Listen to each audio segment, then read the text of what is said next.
Hello friends, आज हम आप लोगों के समक्ष धातु रोग के कारण, लक्षण और उपचार के बारे में चर्चा करेंगे। सर्वप्रथम आप ये जान लें धातु रोग होता क्या है। तो और कैसे होता है,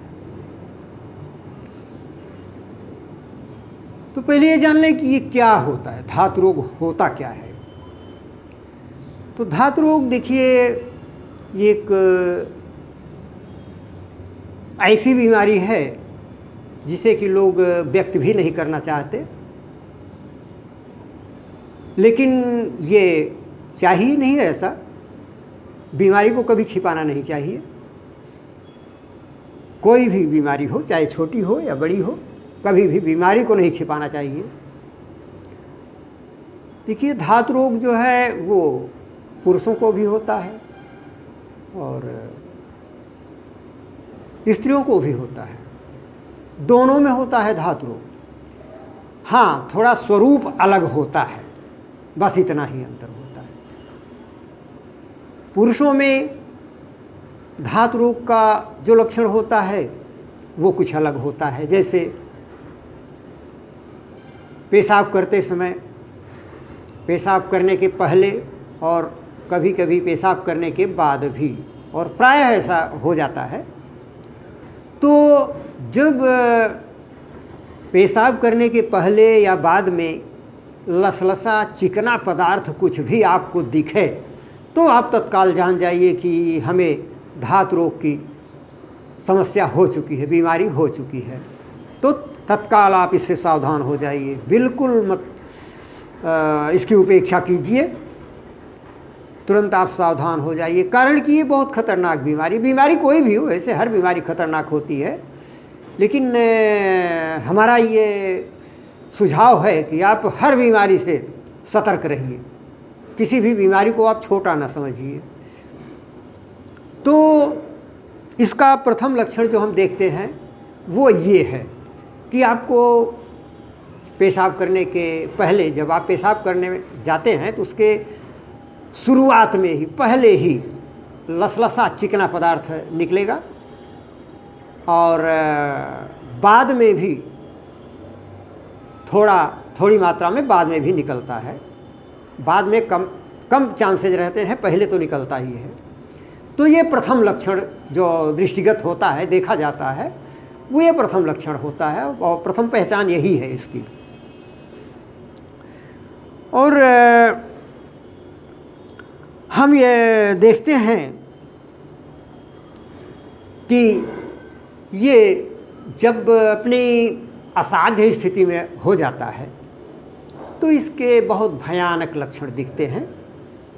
जैसे कमर में दर्द होना, आँखों के आगे धुंधला दिखाई देना, चक्कर आना और तमाम ऐसे चिड़चिड़ापन हो जाना, थोड़ा भी चलने पर थकावट महसूस होना, अर्थात शारीरिक कमजोरी इतना अधिक बढ़ जाती है कि हताश हो जाना पड़ता है। तो आप पहले से ही सावधान हो जाएं। जैसे ही आपको प्रथम लक्षण दिखे तत्काल ही आप इसका उपचार शुरू कर दें। और हम इसके कारण की तरफ चलते हैं। कारण आप जानना चाहते हैं कि किस कारण से धातु रोग हो जाता है। देखिए धातु रोग ये कई रूप में होता है। जैसे आपको इस तरह दिखता है, और ये शीघ्र पतन रोग जो होता है वो भी धातु रोग के अंतर्गत ही आता है। स्वप्न दोष जो होता है वो भी आपके धातु रोग के अंतर्गत ही आता है। अतः जो मैं चर्चा कर रहा हूँ धातु रोग की, ये समस्त चीज़ें धातु रोग के ही अंतर्गत आती हैं। आप इससे बिल्कुल निश्चिंत रहिए,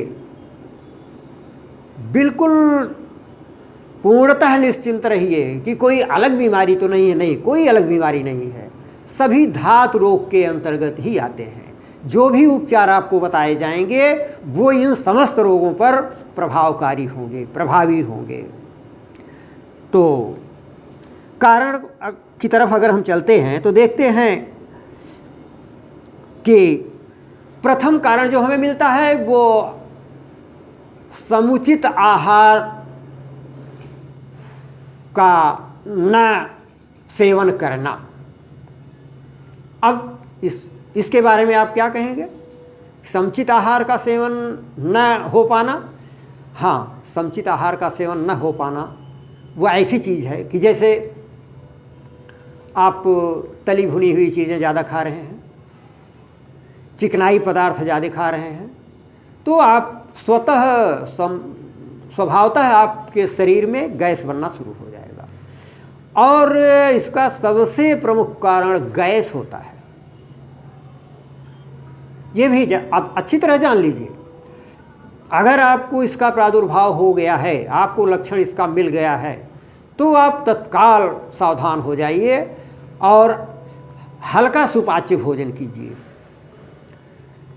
और खान पान पर आप विशेष ध्यान दीजिए। अपने खान पान को आप व्यवस्थित रखिए, नियमित रखिए, हल्का सुपाच्य भोजन कीजिए, फल फूल का ज़्यादा सेवन कीजिए, कच्ची सलाद, हरी सब्जी आप खाइए, उसका सेवन कीजिए। भोजन की मात्रा भले कम हो, लेकिन ये सब चीज़ें आप अधिक मात्रा में सेवन करें, तो इससे आपको बहुत शीघ्रातिशीघ्र निजात मिल जाता है। और अनियमित दिनचर्या, आप सुबह जहाँ सूर्योदय के पहले उठना चाहिए, नित्य क्रिया से निवृत्त होना चाहिए, वहाँ आप 8 बजे उठ रहे हैं, 9 बजे उठ रहे हैं, तो इसका गलत असर होगा। आपके शरीर में गैस बनना शुरू हो जाएगा, आपका स्वास्थ्य दिन प्रतिदिन बिगड़ता चला जाएगा। अंततोगत्वा आपका धातु जो है वो भी पतला होना शुरू हो जाएगा स्वभावतः, कारण कि इसका सीधा संबंध गैस से होता है। ये मैं अपने अनुभव की बात बता रहा हूँ। और आप ये समझ लीजिए कि इसका एक कारण और है जो कि मैं आपको बता दे रहा हूँ। वो बहुत बड़ा कारण तो नहीं है, लेकिन फिर भी आप जान लीजिए, इसके बारे में आप अवश्य जानिए। वो है जैसे आप अश्लील कहानियाँ न पढ़ें, अश्लील चित्रों को अधिक न देखें। अगर ऐसी स्थिति आ गई है, आपको धातु रोग का लक्षण दिख गया है, तो फिर आप ये सब चीज़ें बंद कर दें। आप देवी देवताओं के चित्र को देखें, मनन करें, अपने मस्तिष्क को आप मोड़ दें, बस, और कुछ नहीं करना है आपको। देखिए, आपका स्वप्न दोष और शीघ्र पतन यानी धातु रोग आपका पूर्णतः समाप्त हो जाएगा। तो ये सब बहुत ध्यान देने योग्य बातें हैं जो मैं आपको बता रहा हूँ। तो अब हम इसके उपचार की तरफ चलते हैं। अब हम इसके उपचार की तरफ चलते हैं। तो उपचार में हम जो आप ये आपके समक्ष दिखा रहे हैं, देखिए ये है, ये आप पहचान रहे हैं, गिलोय है। अच्छी तरह आप जान रहे होंगे ये गिलोय है। देखिए, आपको पहचानने के लिए मैं रखा हूँ इसको, ताकि आप पहचान लें। ये गिलोय है। मार्केट में इसका सत्व आपको आसानी से मिल जाएगा। गिलोय सत्व के नाम से जाना जाता है उसे। इसको क्रश करके, इसके छोटे छोटे टुकड़े काट करके, ऐसे आप छोटे छोटे टुकड़े काट करके खरल में इसको आप क्रश कर लीजिए। खरल में जब आप इसको क्रश कर लेंगे तो इसको आप खूब मसल के, पानी डाल के खूब इसको मसलेंगे, पानी में खूब मसलेंगे। और इसे जो है खूब मसल करके और सूती कपड़े से आप इसको छान लेंगे। छान करके पानी आप रख देंगे, पानी स्थिर हो जाएगा, ऊपर से पानी आप निकाल लेंगे। इसी तरह करके नीचे का बचा हुआ पदार्थ वो सुखवा लेंगे, वही होता है गिलोय सत्व। तो ऐसा आप ना कर सकें तो आपको मार्केट से तो आसानी से मिल ही जाएगा, ये आसानी से मिलने वाली चीज़ है। तो इससे आप बिल्कुल निश्चिंत रहें। और ये अनुभविक योग मैं बता रहा हूँ, गिलोय सत्व जो मैं बता रहा हूँ ये अनुभविक योग है। तो इसका उपयोग आपको कैसे करना है और कितनी मात्रा में करना है। तो गिलोय सत्व का उपयोग आप लगभग 1/4 ग्राम से आधा ग्राम तक आप ले सकते हैं।